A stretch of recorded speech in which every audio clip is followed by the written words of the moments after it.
I ara, com dèiem, parlem d'uns temes vinculats al món de l'educació, de l'ensenyament, però en clau universitària, perquè ens acompanya Neus Vila, que és vicerectora de l'estudiantat, postgrau i formació contínua de la UDL. Molt bona nit. Bona nit.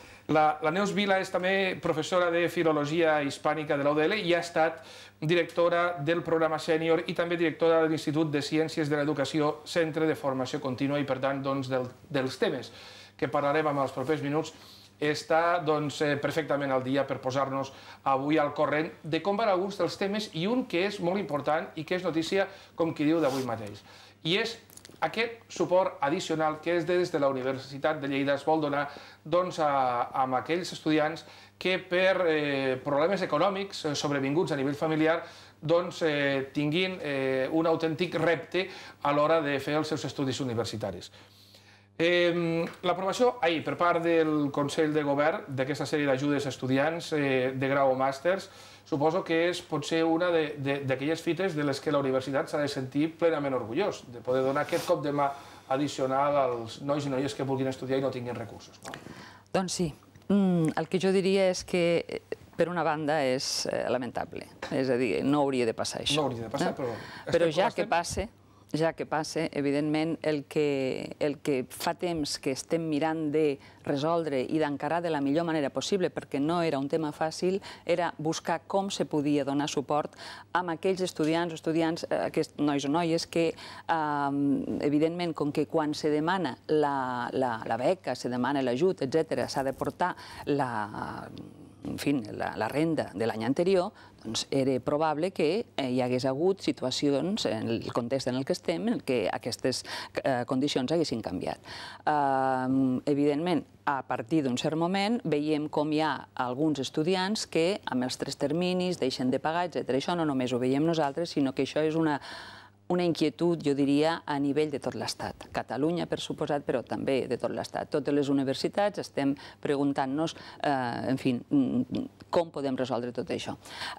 No totes, naturalment, han posat remei, però des del nostre punt de vista i mirant quina era la realitat que teníem en aquest sentit, doncs vam pensar que un cop la resolució de les beques del Ministeri, que ha arribat tardíssim, i per això, evidentment, el que volíem era esperar una mica per saber què passava amb això.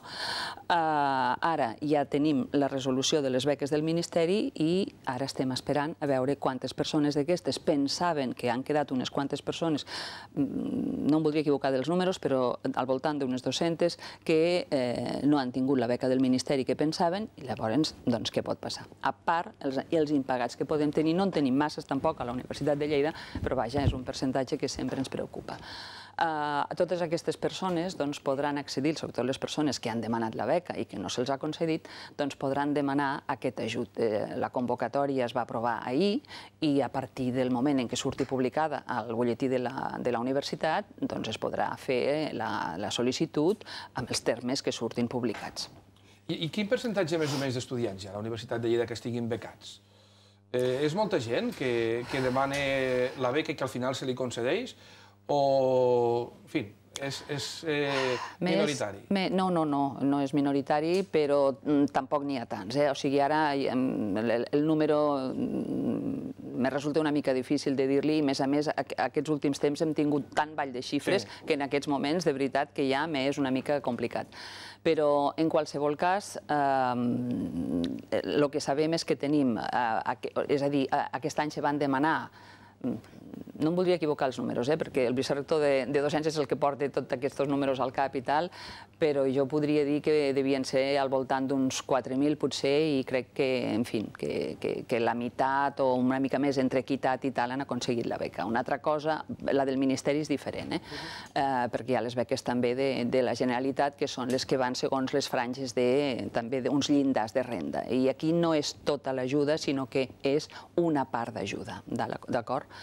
En aquests moments la situació és aquesta i el que tenim són aquests estudiants que de moment estem identificant i veurem a veure. Sobretot el que això ens dona també diguéssim, com a pauta és el fet que pel curs que ve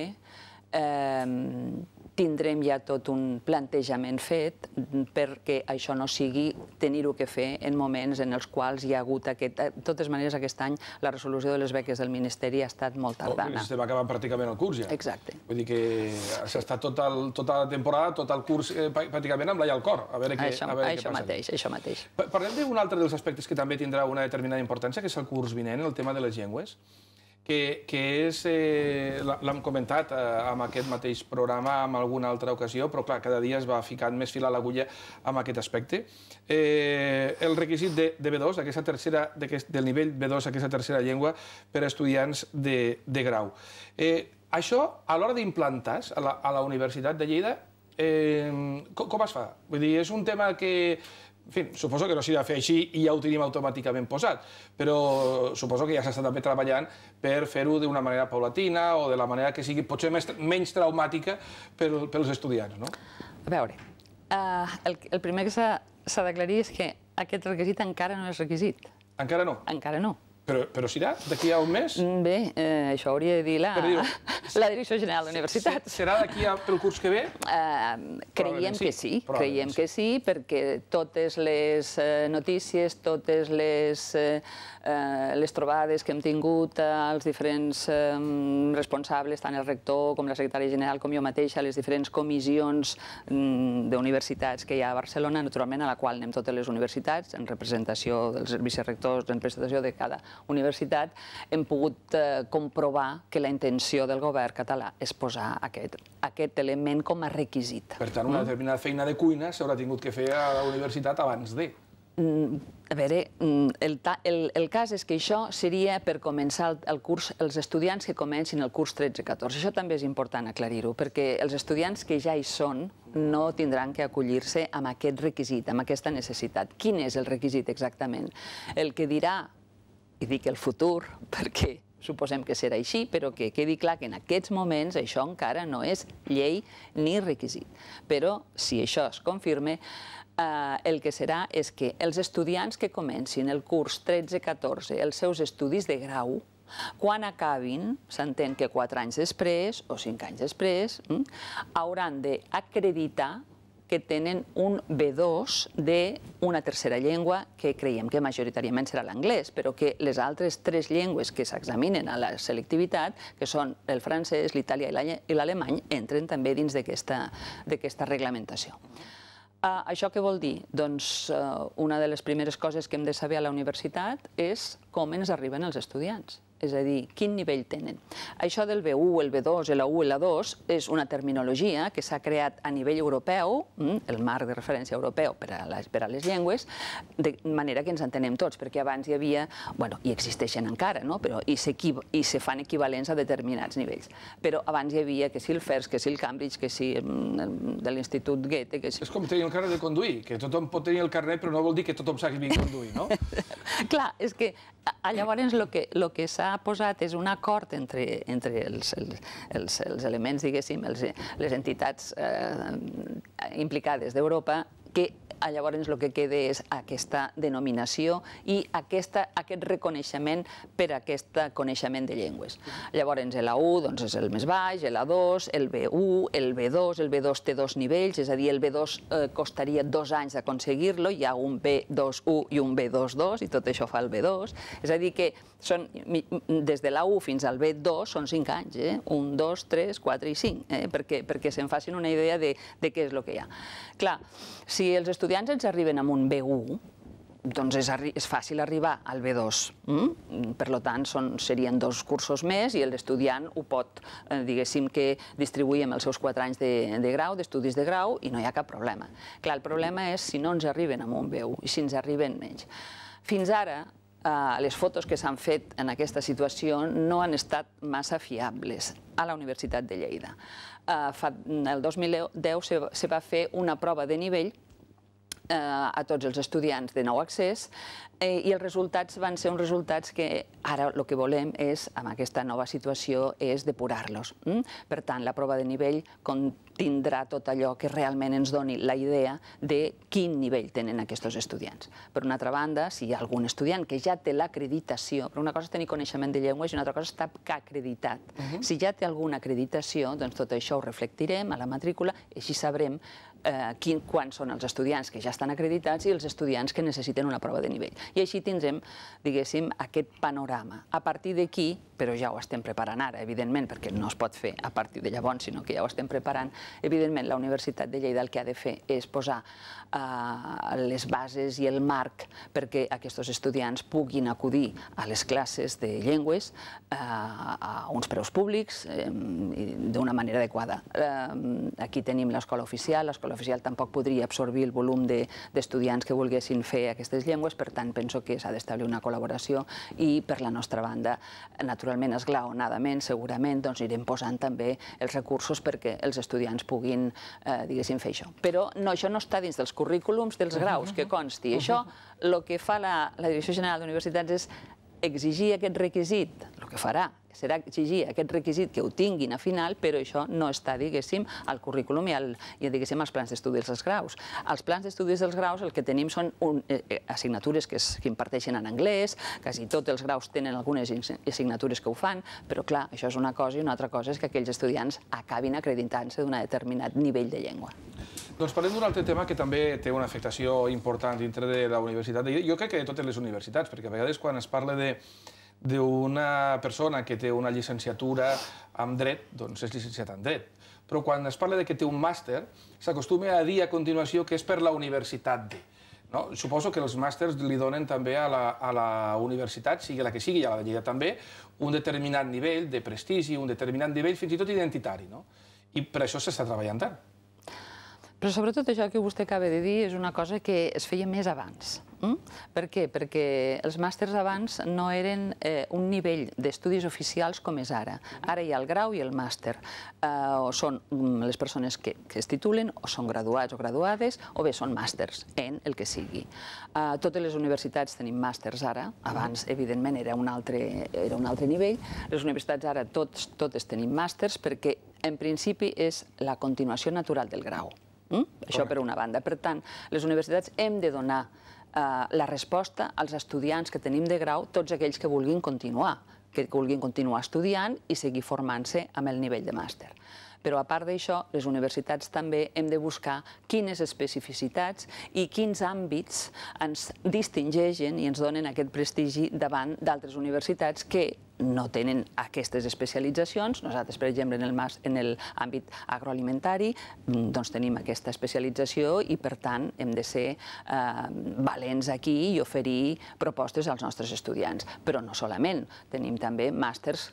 Aquest any esperem que pugui tirar endavant un màster de comunicació audiovisual i de creació d'empreses audiovisuals i fusió televisió i internet. És una proposta molt novedosa, molt innovadora, i que això, naturalment, el que volem és que tingui repercussió en els estudiants nostres, però també que pugui cridar estudiants d'altres indrets que vulguin fer-ho, vulguin cursar-ho a la nostra universitat. Els que són específics estan oberts a tots els estudiants que vulguin? De quina manera s'accedeixen a aquests màsters? Tots els màsters són absolutament oberts a tothom. I hi ha gent que es pugui incorporar a aquests màsters que no hagi, per exemple, estudiat a... No, rectifico en el sentit de tothom des del punt de vista que poden ser estudiants nostres, que poden venir, però tots tenen que ser graduats o llicenciats. Tots s'accedeix amb una titulació universitària prèvia. Sí? Però que és com a continuïtat d'uns estudis que s'han fet aquí, o hi ha gent que veu en aquest màster específic que potser pot haver aquí a Lleida d'una manera especial i diu, el vull fer aquí, el vull fer aquí. Clar que sí. Això es dona el cas, també. I tant, i tant. Nosaltres tenim molts estudiants a fora, també. Sí, per descomptat. Quins són els que, d'alguna manera, estan despertant un interès més important per part de l'estudiantat o aquells que comentàvem el tema d'agroalimentari, que per part de la universitat té un carinyo especial a l'hora de tirar-los endavant? Doncs nosaltres tenim... S'ha de veure també que hi ha dues tipologies de màsters oficials i m'agradaria incidir en això. Una és aquella que respon a ensenyaments per arribar a una professió. a una professió determinada que està regulada, és a dir, són màsters per a professions regulades. Per tant, el pla d'estudis l'ha de tenir igual totes les universitats i són els que donen la possibilitat que aquella persona sigui enginyer agrònom, enginyer forestal, enginyer industrial, professor de secundària, del nivell de secundària, advocat. A partir d'aquest any tenim també el de l'advocacia. Ells han de fer, a més, un examen, però si no tenen el màster tampoc no poden accedir a l'examen. Per tant, aquests són els que diem màsters per a professions regulades. I després hi ha els altres, els que són més específics i més especialitzats en un àmbit o en un altre. També tenen preus diferents, uns són preus més baixos, uns altres són una mica més elevats. Però aquesta és la diferència. Llavors, a la Universitat de Lleida tenim els de professions regulades, tenim enginyer forestal i enginyer agrònom, com deia. Aquests, naturalment, per nosaltres són importants i els hem de potenciar tot el que puguem, però, en fi, també els altres. Tenim màsters, per exemple, no presencials, també online, que tenen també molt èxit. Tenim, en àmbits, per exemple, d'humanitats, tenim un màster en llengües aplicades, un altre màster en ensenyament d'espanyol i català per a estrangers. Tenim també el màster de sistema de justícia penal en l'àmbit de dret, un àmbit també un d'auditoria, comptabilitat, etc. En fi, tenim a l'àmbit de ciències de l'educació, tenim un de psicopedagogia també, molt interessant. Són, diguéssim, projectes a mida, alguns d'aquests màsters, amb el sentit de dir que cadascú té una durada, té un determinat tipus de professorat, o entren dintre d'algun tipus de cosa que està homologada per tots? No, això és formació oficial, per tant, aquí el que hi ha és la durada de ser com a mínim de 60 crèdits, poden ser de 60, de 90 o de 120. La qüestió és que... Són diferents? Poden ser, sí, perquè l'arc és aquest, és a dir, els 60 crèdits són el mínim per ser un màster i 60 crèdits s'entén que és un any, normalment és un any i una mica més, 90 crèdits doncs és un any i mig o poden ser 2 anys, depèn, i després tenim els de 120 que són 2 anys. I la valoració econòmica també és diferent? Els preus són, en aquests moments, el preu d'aquest curs és 40 euros el crèdit del màster de professions regulades i 44,8 el de la resta, diguéssim. Jo suposo, no sé, vull dir que en determinats àmbits universitaris la formació, un pot acabar els seus estudis i pot trobar feina d'una manera més aviat fàcil o difícil, depèn de com estigui el mercat, i ja entra dintre del mercat laboral. Però hi ha determinades carreres, potser més tècniques, que impliquen un determinat procés de formació continuada, perquè hi ha versions 2.0, 3.0, 4.0 d'aquestes activitats. Suposo que aquest deu ser també un repte de la Universitat de Lleida de cara al futur de l'ensenyament de les persones que han estat efectuant els seus estudis aquí i que per les condicions concretes del seu treball o de la seva vocació o de la seva carrera necessiten d'aquesta formació periòdicament renovada. Si em permet, jo diria que tots. Tots? Tothom. Ja no hi ha una que estigui establerta, no? Avui dia això no existeix. La formació ja es parla, i fa temps que es parla a Europa i aquí també, naturalment, de la formació al llarg de la vida.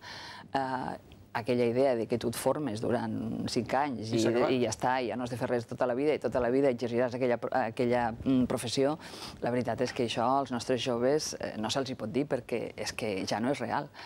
Jo li donaré una dada. El 30% dels estudiants, dels graduats universitaris, això és actual, dels estudiants universitaris graduats no estan treballant en l'àmbit en el qual se van llicenciar o graduar, etc.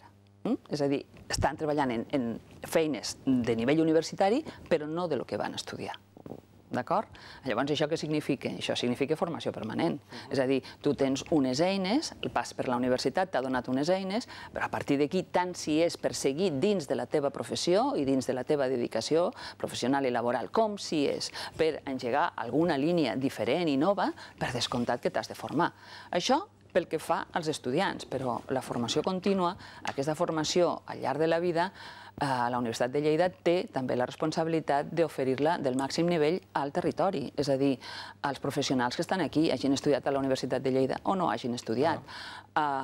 També una de les coses que volem potenciar una mica més és tota la relació amb empreses. Les empreses necessiten també formació pel seu personal i la universitat és un lloc en el qual això es pot fer perfectament. Tenim moltes propostes amb formació contínua ja en vigor i fent-se, moltes en l'àmbit de salut, també en l'àmbit agroalimentari, en l'àmbit de dret. Hi ha moltes i moltes propostes, tenim molts cursos, alguns màsters, que són màsters propis també, i que tenen la mateixa estructura que els màsters oficials. És a dir, tenim màsters de 60 crèdits, entre 60, pot ser que estiguin 66, 70, potser hi ha una mica més de llibertat a fixar els criteris aquí, però nosaltres hem volgut que fossin a partir de l'estructura del màster oficial, no ha de ser menys. Un màster, dir-li màster a una proposta de 30 crèdits, no. És a dir, tant si és propi com si és oficial, tant si és un màster, un títol propi que es diu de les universitats tenim els títols propis a part dels títols oficials, doncs tant si és propi com si és oficial, l'estructura de màster ha de tenir el rigor acadèmic i docent que correspon. Doncs m'agradaria acabar amb un tema que també jo crec que és molt interessant, perquè parlem de xifres d'atur i parlem de la quantitat de persones que amb una determinada edat, doncs pel motiu que sigui, o perquè s'han prejubilat o perquè han deixat de treballar pel motiu que sigui, han quedat expulsats del mercat laboral i tenen temps suficient amb tota la capacitat per fer els seus estudis i alguns han decidit que sigui la universitat aquella casa gran que els doni una formació que potser temps enrere no han pogut accedir per qüestions de feina o per d'altres motius. Quina és la tasca que està fent la UDL en aquest cas pel tema d'aquelles persones que ja de més grans se volen incorporar també a la tasca universitària estudiant allò que els hagués fet il·lusió fa anys enrere? Doncs aquesta és una proposta que a la nostra universitat està vigent des de l'any 2006, des del curs 2006-2007. La veritat és que en altres universitats vam estar veient què és el que hi havia en aquest sentit i llavors nosaltres vam fer un programa que és diferent. És a dir, que no vam optar pel programa més semblant, com podríem dir, de les aules de la gent gran, que ja existia i que és un programa molt potent que també tenim a la nostra universitat i que dona resposta a un sector d'aquestes persones grans, però potser ens faltava el poder donar resposta a persones que tenen una vitalitat, com jo diria, i un interès gran per determinats estudis, per interessar-se d'una manera més específica en aquesta universitat a la qual o no van poder anar o bé hi van anar i ara estan tranquils i poden tornar.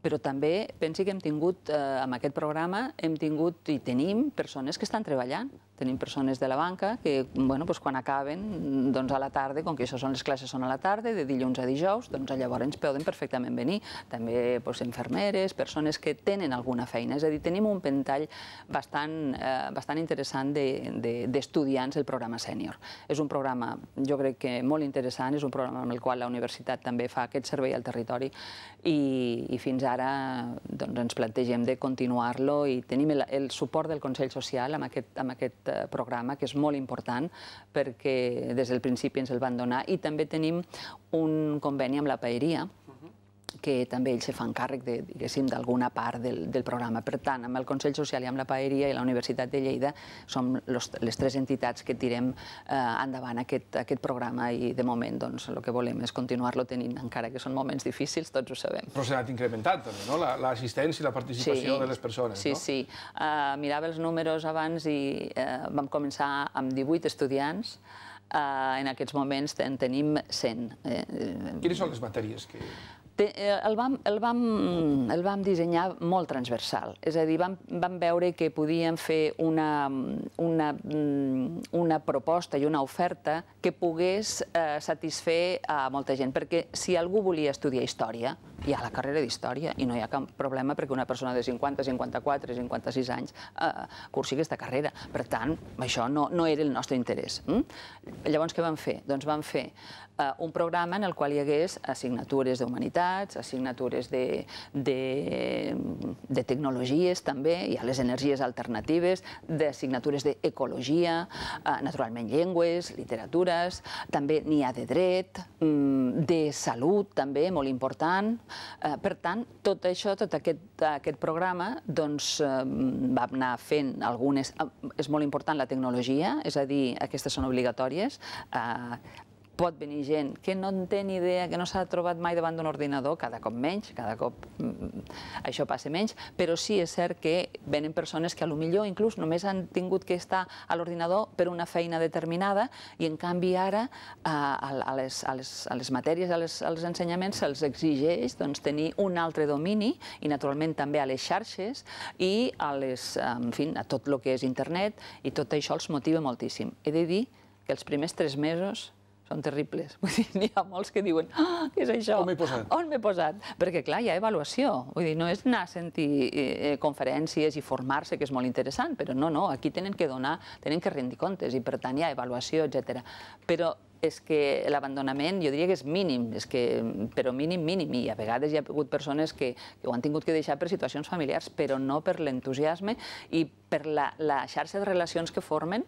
En aquests moments tenim també una associació d'estudiants del programa sènior i d'exestudiants que la porten unes de les persones que van ser, crec, la segona promoció que hi va haver, però vaja, ara hi ha representants de tots els nivells i la veritat és que fan quantitat de coses i estem orgullosos d'aquest programa. O sigui que des de la universitat, bé sigui per aquells que deixen els primers estudis, passen del batxiller, per dir-ho així, i entren dintre de l'àmbit universitari, bé sigui per aquells que tenen que fer una formació contínua al llarg de la seva vida, o bé sigui per aquells que s'incorporen o recuperen els seus estudis ja quan són més grans, bé, un ventall per tots. No parem.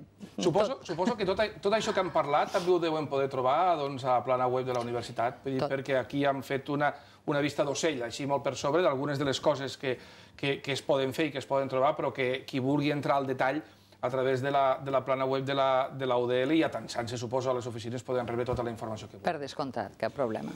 Neus Vila, vicerectora d'Estudiantat, postgrau i formació contínua de la UDL, gràcies per haver-nos acompanyat amb aquest torn de nit d'avui i haver-nos posat també al corrent d'aquestes activitats que donen nom, vull dir, donen força i donen empenta a les universitats, que són els màsters, i per aquesta iniciativa d'intentar donar un cop de mà amb aquells estudiants que per situació econòmica concreta, puntual, o potser per qüestions familiars d'un llarg termini necessiten aquest suport per mantenir la seva possibilitat d'accés a l'educació pública, que en aquest cas tant se demana. I tant. Moltíssimes gràcies a vosaltres. Gràcies, bona nit.